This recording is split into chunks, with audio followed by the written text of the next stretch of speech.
I'm going to take a wild guess and say that you're familiar with the expression, third time's a charm. Now, I'm not too certain if it's technically applicable to this situation, given this isn't an attempt to do the same thing multiple times, but it came to my mind when approaching the last episode of Loki due to the underwhelming impression left by the finale of WandaVision as well as The Falcon and the Winter Soldier. Were those finales horrible?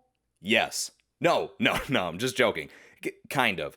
They had some good moments, maybe even a few great ones, but the positives are outweighed by the negatives in them, and I was hoping that the third show's finale may very well be a step in the right direction. So, was this the best finale of an MCU show thus far? Yes, without a doubt. It's definitely the one that I was the least disappointed by. There's a lot of cool reveals and foundation created, but it is largely exposition heavy. Overall though, I'm happy to say right off the bat that I really enjoyed the majority of this episode. So let's get into it. The episode opens with a slew of quotes from previous MCU films, as well as a few from some real people, and we find out Loki and Sylvie are venturing up to the doors of the Citadel. Sylvie takes a moment to gather herself in preparation of what's to come, but instead of busting in on their own accord, the doors open up for them. After a few hesitant steps forward, they— Holy shit! Damn it, Miss Minutes, what is this, a horror movie? The evil cartoon clock provides a bit of insight as to who's running this whole thing, referring to them as He Who Remains, and offers them the opportunity to go back into the timeline together and live out their lives any way they'd like, but they quickly decline. Quickly then cut over to Miss Minutes delivering some files to Renslayer, and though they're not the ones she asked for, Demonic Clock Lady assures her that the guy in charge thinks this file would be more beneficial. Back in the Citadel, Loki and Sylvie keep up their search until an elevator door opens and out pops the man himself, Jonathan Majors. Just to clarify for any that might not be aware, Jonathan Majors is cast to play Kang the Conqueror in the third Ant-Man film. The version we're seeing here is, for lack of better terms, basically exactly what my theory from last week was. Holy shit, don't get me wrong, I came up with that theory because I truly thought it was going to happen, but to see it actually happen is pretty fucking nuts. The only part I was off about was the younger Kang popping up to confront this older variant of himself, who is almost certainly Immortus or a variant very similar to him. Okay, sorry, wasn't trying to brag, just super happy that came to fruition.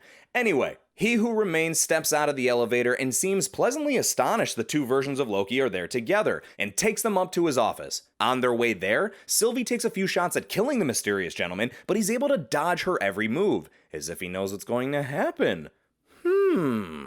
At the TVA, Renslayer is seen furiously whipping through files until she gets paid a visit from Mobius. Yeah, that's right. The fuck you gonna say now, Renslayer? Well, one thing that she doesn't say is that she regrets pruning him. To be fair, she says sorry, but she also makes it very evident that she's still focused on the TVA mission and Mobius is getting in her way. But he, along with Hunter B-15, now know they're all just variants, and we cut to her being hunted down by some other Minutemen in a school. B-15 heads over to an office, and when another Hunter heads in after her, they also see Renslayer before she was abducted by the TVA herself. Mobius continues to question Renslayer's thought process here, how she could betray their friendship and why she thinks it's okay to take away people's free will, and she bizarrely gets overly defensive about the whole thing and claims only the guy in charge is allowed to have free will. Something big must have been in that file Miss Minutes gave her. She spares Mobius from being pruned again before dipping out, and when her colleague asks where she's going, she says in search of free will. In other words, she's going to find the dude running the show. In the Citadel, He Who Remains explains his backstory and why he created the TVA in the first place.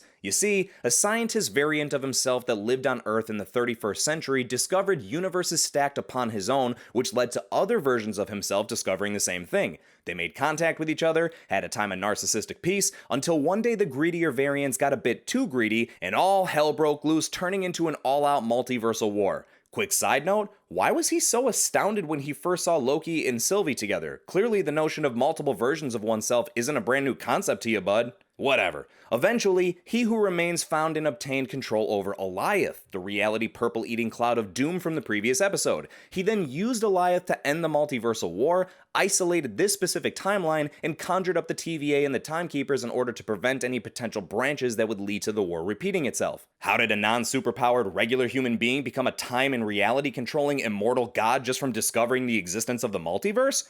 Shut up, that involves story development. After this whole revelation, He Who Remains provides our duo with two options. Kill him and reignite the multiversal battle royale, or take over and run the TVA in his place? As they try to decide if he's even telling the truth, he admits that he knew everything that was going to happen up until the threshold they just passed seconds ago, and now it's all up to them. Sylvie lunges out for a killing blow, but Loki prevents her from committing the act. Then comes some of the shittiest writing of the entire show, in my opinion. Loki tries to persuade Sylvie to take a minute to think before they recklessly kill the guy. You know, like how she needed to take a minute to gather herself before they even walked in the place, as perhaps he's telling the truth. Then Sylvie's like, "Oh, you just want your throne."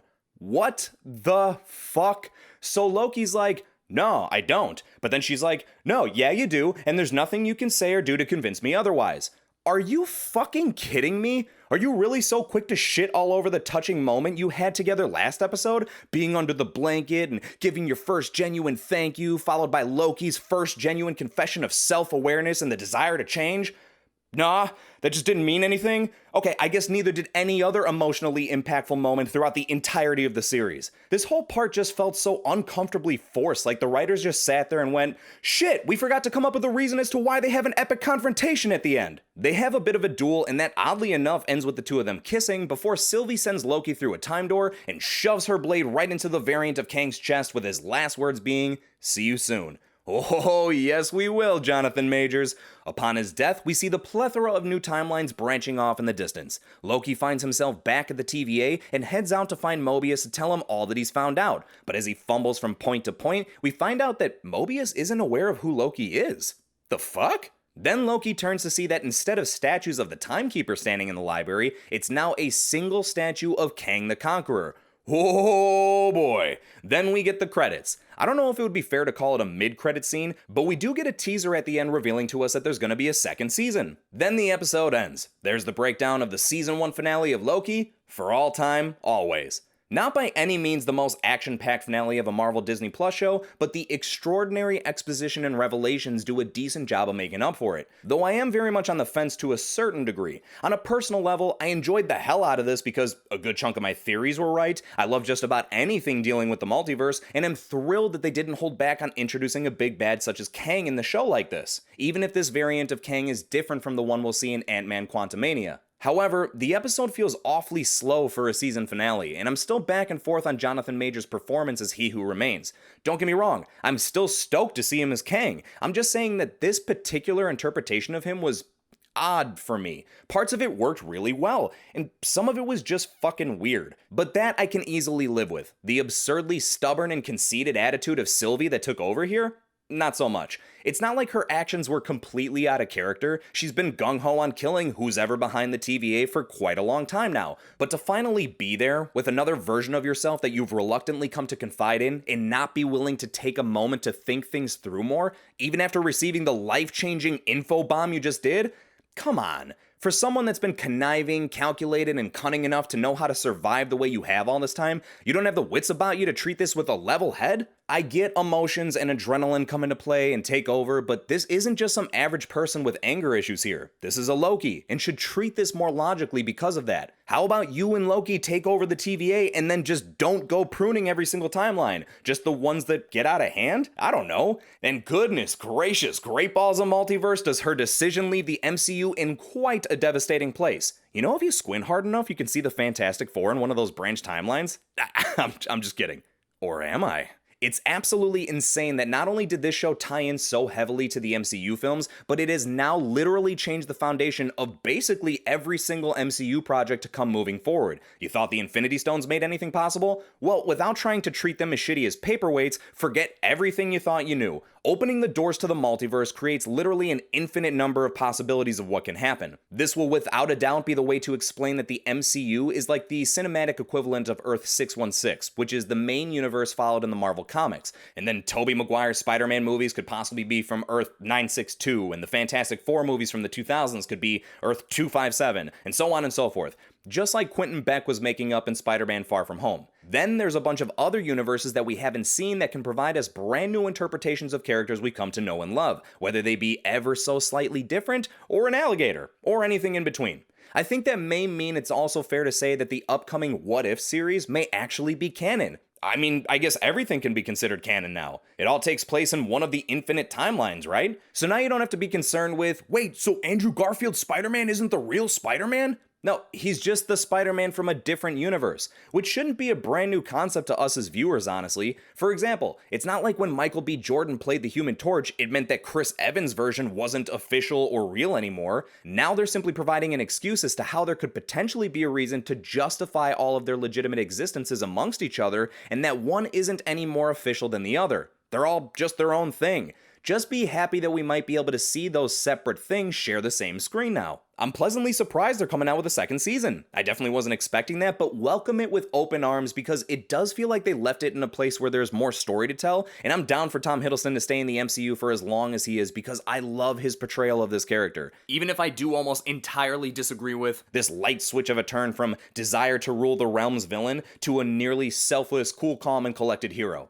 I do see how what he's gone through is a mind-altering experience, but it still feels just a tad bit accelerated. The spot we see him left off in here, I believe, is an altered TVA. I've heard some say that they think it's the TVA from another universe, but the TVA clearly exists outside of time, so I'm more inclined to believe that when Sylvie killed He Who Remains, it basically reset everything to an extent. Here's my final thought/theory. The file that Miss Minutes provided to Renslayer was sent over by He Who Remains to explain to the judge the history of the multiversal war and how it can't be allowed to consume everything. I believed when she said she went to find free will and admitted that only the one in charge is allowed to have it, I think she was insinuating that she's going to find He Who Remains before any of this began. I think Ravana is his failsafe to make sure that he still ends up back in charge no matter which way anyone tries to turn the wheel, so to speak. I mean, he openly admitted to Loki and Sylvie, either you continue my life's work, or this all happens again and I end up back here. I think he had a funny hunch one of them was indeed going to kill him, and so he developed a backup plan to ensure events played out how he sees fit. It would justify why Mobius doesn't recognize Loki. Perhaps Kang was given the down low from Ravana about Mobius and Loki working together to find him and take him down, so he made sure they never met each other. Either that, or it's a completely different variant of Kang that has won the multiversal war and is now in charge of the TVA. Let the flood of more theories commence. Last thing I want to mention is how I believe we could see Loki, and maybe even Sylvie, in Ant-Man and the Wasp: Quantumania. When the shrinking hero entered the quantum realm in Ant-Man and the Wasp, there's a small city in a bubble off in the distance, and that could very well be the TVA. It would explain how it exists outside of time and why the magic doesn't seem to work there. Alright, enough is enough. If you want to hear more thoughts of mine and a few of my fellow Cinema Squad members, then head over to Man of Movies channel to check out our live stream. And as always, I want to know what you thought of this finale. Was it the best ending to a Marvel Disney Plus show yet? Or did it leave you more disappointed than ever? And where do you think the second season is going to take us? More than anything, I'm just relieved that there's still a chance to hear Mobius say wow next season. Put those thoughts of yours down in the comments, like the video if you enjoyed this content, subscribe if you haven't already, and I'll catch you at the next review.